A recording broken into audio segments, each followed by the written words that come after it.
living in such momentous. Oh, right. Got it. We're living in momentous times, and if you're like me, you've been just awed by what's happening and not knowing how to pray, and we really need to just be praying.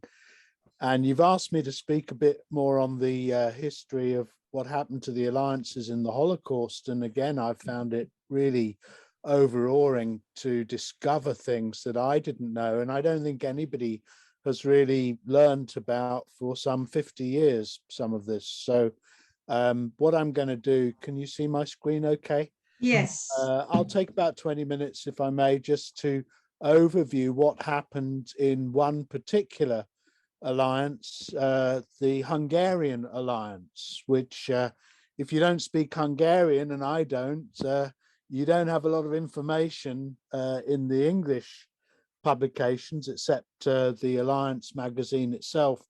So I've been digging around trying to learn, and this is a work in progress. But what happened in the Shoah with the Hungarian alliance? And just a bit of background, I hope you can see my screen. The Jewish situation in Hungary, like in other parts of Europe, was very serious and very dire. But in fact, Hungary did not feel the full effects of the Holocaust until the late 1940s. So in 1941, the official census showed that there was some 6% of the population of 13 million who were Jewish, so about 846,000 officially. But there was also at least 62,000 who were Christians who admitted that they had Jewish ancestry. And 38,000 of them were living in Budapest. An estimated 100,000, because they didn't all identify themselves, but at least 100,000 Jewish background Christians, whether they were genuine or whether they were just one parent Jewish, or whether they were nominal Christians, we don't really know. And that's another work in progress. And then in 1944, the German troops invaded Hungary. And one of the reasons given by Miklos Horthy, who was the prime minister, the regent of that time, said that they invaded because of Hungary's hesitation in introducing the steps necessary to settle the Jewish question, to annihilate the Jews. We are accused of the crime of not having carried out Hitler's wishes, and I am charged with not having permitted the Jews to be massacred. Now, Horthy is a very controversial figure. You can see him there. Other people say no, he did actually approve of different acts of genocide, but some historians have painted the picture of him being in favor of the Jews. And of course, Hungary's whole attitude to Israel and the Jewish people has always been very problematic. It was estimated that 20% of the citizens of Budapest were Jewish. 1 in 5 people in Budapest at the time were Jews. But around 1944, the noose tightened, anti-Jewish decrees not allowing Jews to work, to travel. They were put into ghettos, into specific areas. They were forced to wear yellow stars, and immediately some 435,000 were deported to the camps and murdered there. And then between October 1944 and January 1945, right at the end of the war, as the Russians were coming that way, and in fact on the outskirts of Budapest, approximately 100,000 Jews in Budapest perished at the hands of Germany and native Nazis, or were deported to Auschwitz. And the Budapest orgy of blood, as one scholar called it, has no equal in the black pages of Nazism. So there was terrible things happening. Nevertheless, some 30% of the official Jewish number survived. Some 255,000 survive out of 861,000 considered Jewish. That's a bit of the background. there were a number of different organizations that were helping Jewish believers in Jesus to survive. The attention of the whole of the Christian world was brought to Budapest and Warsaw and what was happening there. And there was a special resolution of a conference learning about the International Hebrew Christian Alliance. The conference has learned with great interest and sympathy of the formation and growth of the International Hebrew Christian Alliance, and expresses the hope that it may serve in uniting Christian Jews throughout the world in an enriching spiritual fellowship and become a blessing for the Jewish people as also for the Christian church. And this was the Budapest and Warsaw conferences in 1927, just after the formation of the International in 1925. So Budapest was always in the sights of the Christian world and the Jewish world because of the rising anti-Semitism. And Harcourt Samuel reports on the conference in Budapest that took place in 1937. Jacob Peltz as well says there's actually a lot of Christians from Jewish background in Budapest and in Hungary. This is not the first attempt on the part of the Jews to become Christians on a large scale. In the years 1918 to 1921, it is computed that 97,000 left the synagogues in Hungary and joined the Christian church, and that 7,406 Jews were baptized in the city of Budapest, of whom 2,665 joined the Protestant church. The Free Church of Scotland, working in Budapest among the Jews, baptized about 700 Jews after a careful course of instruction, and might have been instrumental in doing much more had it not been severely handicapped by the lack of workers. So there was a history of Jewish people becoming believers in Jesus. And in fact, Geza Vermesh, who wrote the book Jesus the Jew, he said that when he became a Catholic, his Jewish family all threw a party for him because it was a very fashionable thing for Jews to become Catholics. Now, I don't know if they threw a party for you when you became a believer in Yeshua, but it was an easy transition, maybe not for the right reasons, but it was an easy transition. Now, Foldes, Dr. Foldes, the president of the Hungarian Hebrew Christian Alliance, I'm going to look at him in a bit more detail. He was very friendly with the Jewish community leaders. And he writes, I should like to tell you some further details about my interview with Mr. Galambos and the Jewish religious community. At first, they seemed a trifle skeptical, but when I made matters clear to them by describing the good work done by the International Hebrew Christian Alliance on behalf of persecuted Jews, they became so friendly that they gave me the information that I wanted. And he talks there about working alongside these Jewish refugee organizations to help Jewish believers in Jesus or Christians with a Jewish background to come out of Hungary and escape the Nazis. Now, the Hungarian churches, although mostly they were anti-Jewish and anti-Semitic, there were groups in each of them that tried to help the Jewish people escape. So in the Catholic Church, Cardinal Saradi tried to help Catholics from a Jewish background by saying that they were not part of the Jewish religion. Now, we might disagree with that, but this was one of the lines of defense that he tried to advocate for. And then the Hungarian Calvinist and Lutheran churches intervened repeatedly with the authorities in connection with the Jewish people, especially where baptized Jews, that's 100,000 baptized Jews, are concerned. And Catholic identity papers were issued to some 30,000 Jews and Jewish Catholics by one of the Catholic representatives, Henryk Slavik, who was murdered in a concentration camp for trying to help the Jews. There's a good book on the subject by Philip Friedman, Their Brothers Keepers. There was even a union of baptized Jews, which were for all Protestants from a Jewish background, and they issued these papers to them to try and protect them from being arrested and being sent to the concentration camps. And it was founded on July the 12th, 1944, and 70,000 applied for these papers. They may not even have been officially Protestants, but they applied for these papers, hoping that they would be saved from deportation by showing that they had these papers.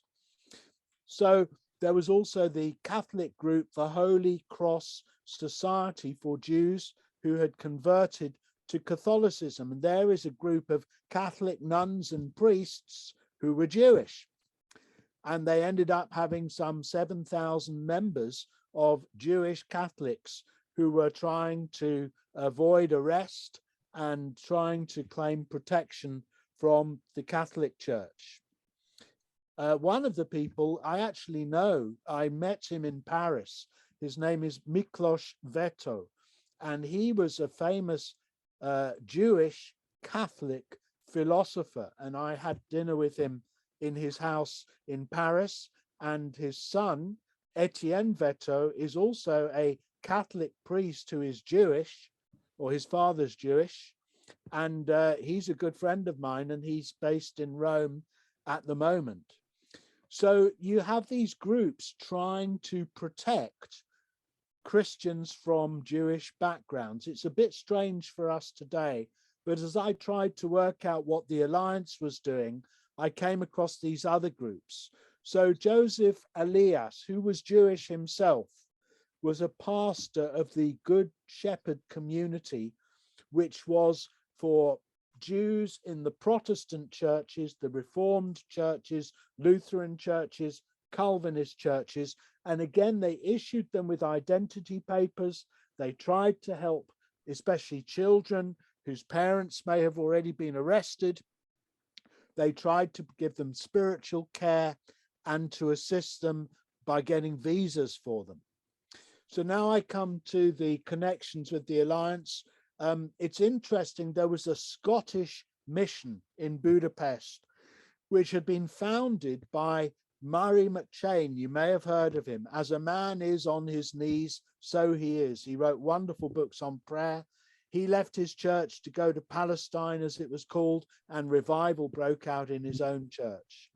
And people like Gideon Lederer, the founder of Lederer Publications, Adolf Safir, a great preacher in London, Alfred Edersheim, who became the writer of The Life and Times of Jesus the Messiah, they all came to faith through the Scottish mission in Budapest. And then a man who was a friend of Ernest Lloyd, George Angus Fulton Knight, was based in the Church of Scotland at exactly this time. And he helped obtain thousands of visas for Jewish background believers, let's call them that. And he was getting hundreds of people at his meetings. He said he met over 600 inquirers looking to become believers in Jesus. And he would work, and that was in 1939, he worked 16-hour days to provide visas for Jewish people and Jewish background believers to escape to South America, South Africa, UK, New Zealand, etc. I've got his book here. It's a wonderful story of a man who was in the right place at the right time to really help the Jewish people. And he was friends with Foldes and the Alliance as well. One of the people that he helped, am I okay for time, Miriam? Yeah. How are we doing for time? I can't see you. Shall I keep going? Yes, you're okay. Yes, take your time, please. I mean, take your time. This is very important. Okay. Well, one typical example of the people that he helped was a man called Bernhard Citron, born in Berlin in 1905, a refugee in Budapest, escaping from Germany, and he's down at the river Danube, and he has a vision of a cross. And I'll read you a little bit from Knight's story. He says, "It was on a Sunday in 1939. At the conclusion of the service I had just conducted, a young man asked if he might have a talk with me. Over lunch, he told me how the night before he had walked the banks of the Danube in the heart of the city of Budapest in bitterness of spirit and loneliness of soul, and had seriously contemplated throwing himself into the river. He had fled from Berlin, but the Nazis were now hot on his trail. For in order to earn a few pennies, he had written an article for a Swiss newspaper on the economic situation of Europe. Then his eye had fallen on an illuminated cross over a grotto shrine, and the sight of it had arrested him and stopped him from suicide with the thought that life may have meaning after all. But he spoke no Hungarian, so whom could he talk to about it? And then he remembered seeing an invitation to a service in English, a language he knew well. And so he came to the service that Knight was conducting, and some months later, he became a believer in Yeshua.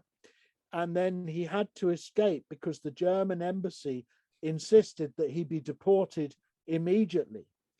And so Knight goes on this amazing trip to obtain visas. He says, then a miracle took place. Working backwards geographically, so to speak, I obtained for him a British, a French, a Swiss, an Italian, and then a Yugoslav visa, all within one day. Usually to do this would have taken months. It took me 6 weeks to get the same visas for myself sometime later. And so miraculously, Knight was able to get him out of Hungary. He then went to Britain. He was detained as an alien internee in Scotland. He then did his PhD. I have a copy of his PhD thesis here. It's called New Birth, and it's about what does it mean to be born again. And he gives his own testimony, his own story there. And then he ends up pastoring and teaching in Canada and the USA. One of many stories. Another story from the Scottish mission is of Jane Haining, who was the only righteous Gentile from Scotland that we know of who lost her life in the concentration camps. She was the matron of a school for Jewish children and some Christian girls as well in the Scottish mission. There's a picture of her. She was told, don't go back to Budapest. The war's just breaking out, but she went anyway. She was told, leave Budapest. She wanted to stay. She was arrested and deported and taken to Auschwitz. And in 1997, she was recognized by Yad Vashem as a righteous Gentile. This is a little bit of background. I hope you can hear the sound. Documents have been discovered that belong to a Church of Yes. Scotland missionary who died in the Auschwitz concentration camp. Jane Haining is the only Scot to be officially honoured for giving her life to help Jews in the Holocaust. Elizabeth Quigley has her story. This was very exciting to open up the box and find this envelope with Jane Haining's last will and testament. Her handwritten will meticulously lists what's to happen to her belongings. The wireless to remain part of the home, her typewriter, watches, her fur coat. In 1932, she left her home in Dumfriesshire to be a Church of Scotland missionary in Budapest, working with Jewish children. As the Nazis swept through Europe, the Kirk urged her to come home, but she refused, saying the children needed her. In 1944, she was arrested on suspicion of espionage. Importantly, a typed up report from the Bishop of the Reformed Church in Hungary about... And this discovery sheds more light on her final months. And trying to get Jane out of the prison before she was then moved on to Auschwitz. She was so committed to being in Hungary and so part of the Hungarian people that she declared, I would stick to my post no matter what. She died in Auschwitz later that year. Today, work continues in Hungary. We've seen over the last 12 months, particularly a large number of migrants and refugees crossing Hungary. And the response of the church locally, especially St. Columba's Church of Scotland in Budapest, to offer accommodation, educational support, and friendship to some of the refugees. It really kind of connects us with some of the work that Jane Haining did all those years ago. All these newly discovered items are being placed in the National Library of Scotland to ensure the memory of Jane Haining lives on. Elizabeth Quigley reporting Scotland, Edinburgh. So that's one person. Another person I'd like to mention, Carl Lutz. I don't know if you've heard of him, but he actually probably rescued more than any other righteous Gentile that we know of. He served as a Swiss diplomat and the Swiss vice consul in Budapest, Hungary, and is credited with saving over 62,000 Jews and Jewish background believers. And due to his actions, half of the Jewish population of Budapest survived and was not deported to Nazi extermination camps during the Holocaust. And he too is commemorated as one of the righteous among the nations at Yad Vashem. And he was a Methodist, so he worked alongside Foldes in the alliance in Hungary, and he also knew George Knight. And he was really trained as a diplomat from Switzerland, so he should have been neutral, but he invented a whole system of giving Jewish people and Jewish background believers protection from the Swiss government, and so they could not be arrested. And here is another brief teaser about his ministry and his work.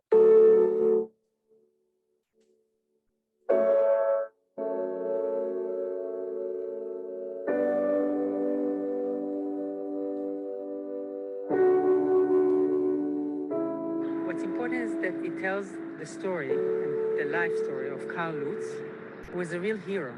And through his story, we can see what a difference an individual can make. He has saved thousands of people's life, Jewish life, at a risk to himself, to his wife. He did it with no authority whatsoever, in a world that was failing completely morally. Most important thing I take away from this exhibit is that the phrase, "there's nothing we can do," is not acceptable. This was a junior government official in a difficult time, in a period of war, who had every excuse there was to do nothing. And he rejected every one of those excuses. Instead, he worked within the system, he worked without the system, he used every loophole he could find, he broke the law when the law was there to be broken, and he saved tens of thousands of people. He became a beacon of freedom and escape for those who were otherwise have been murdered. So I wanted to thank the Circle of Carl Lutz, really for putting this together with the support of the US government and the communities here in Geneva. I just would really like to encourage everyone who's resident in Geneva and has an opportunity to come down and take a look at this magnificent exhibition put on by the Circle Carl Lutz and educate yourself about a real Swiss hero from the Second World War.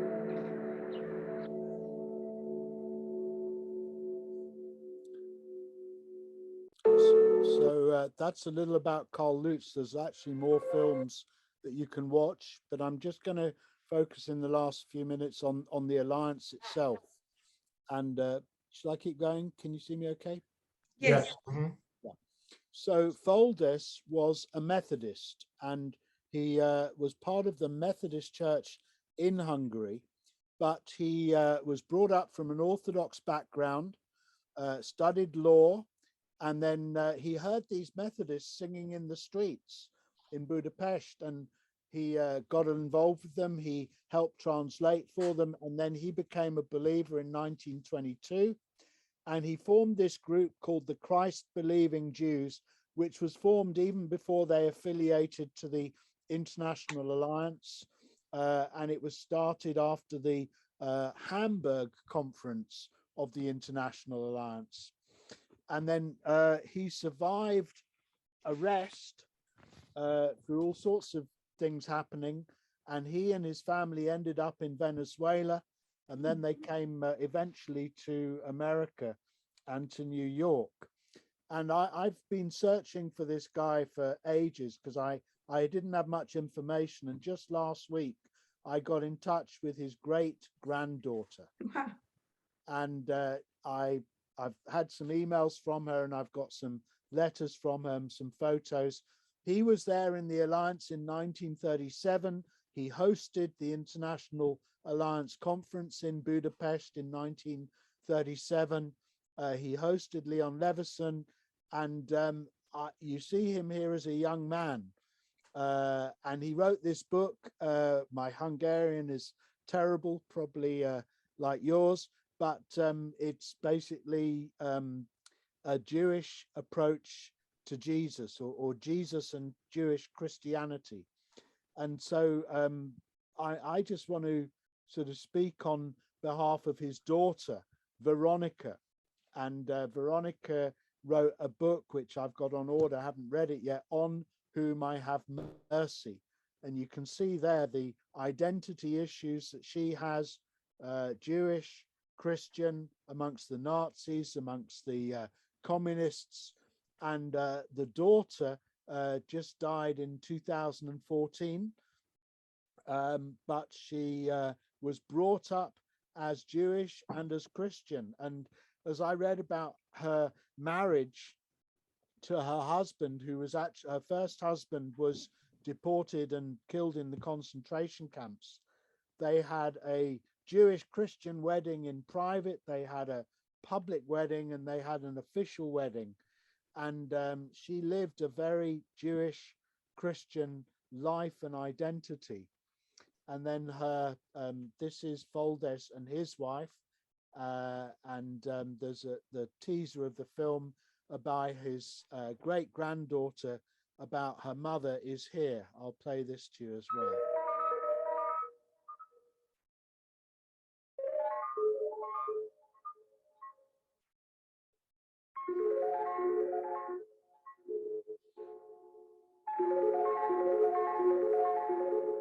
Anyuka.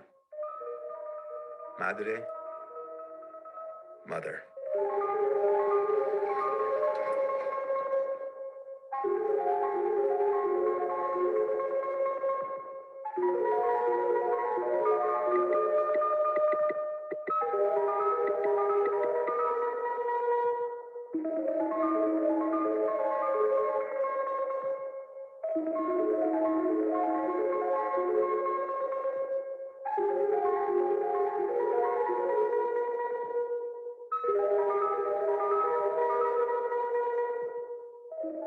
She had tremendous street smarts. She knew how to dance terribly difficult situations. My mother was a survivor. You had to make life and death decisions every minute.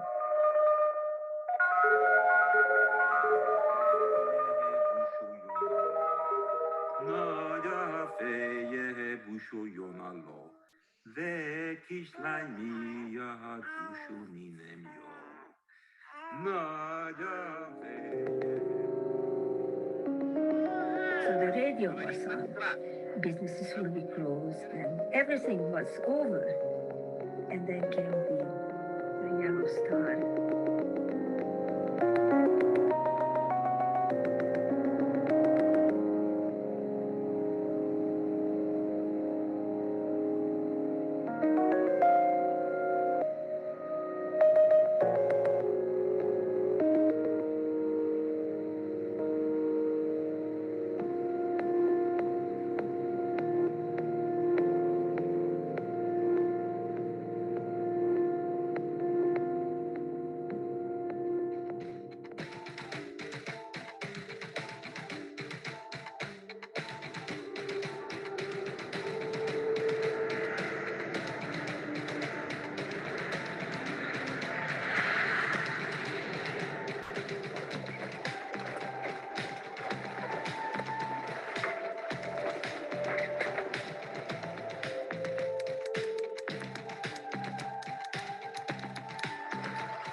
Isn't that amazing to see Amazing. a film made by the great granddaughter of the president of the Hungarian Alliance, Dezso Foldes, the story of his daughter Veronica, who escapes. Her husband is killed. She escapes with her son Matthew, and Matthew has a daughter, Maya Erdely, who is producing this film now. And I was so blessed to know that there's still a strong sense of Jewish and Christian identity, and now a fourth generation Jewish believer in Jesus. And she's doing it as an artist, putting this film together. So there were others involved. Arpad Fisher worked alongside Foldes to build this association of believers in Christ. The purpose of the alliance is to build a bridge between Jewry and Christianity today. Its members recognize Jesus of Nazareth as the greatest son of the Jewish people without considering it incompatible with their Jewish nature. For them, Jesus, in his unadulterated biblical form, is the Messiah whose coming was preached and prophesied by the prophets of Jerusalem. The members of the Alliance meet every Saturday night in the room of the Methodist Church and spend time praying, reading the Old and New Testaments, and giving lectures of a religious nature. The most passionate promoter of the idea is Arpad Fisher, a doctor from Budapest. The association, chaired by Dezso Foldes, a lawyer in Budapest, maintains contacts with similar rural and foreign formations. That's the international. The number of members of the association is not large. It varied between 20 to 100 people meeting regularly, but it had a big influence.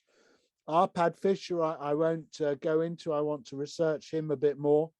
But let me just say what my lessons are for today that I'm learning from this history, that God is sovereign and is in control, whatever evil comes. But evil defaces the image of God in our humanity, and as we've already been praying, defaces the people of God and attacks Israel. We need to resist evil with our words and our actions.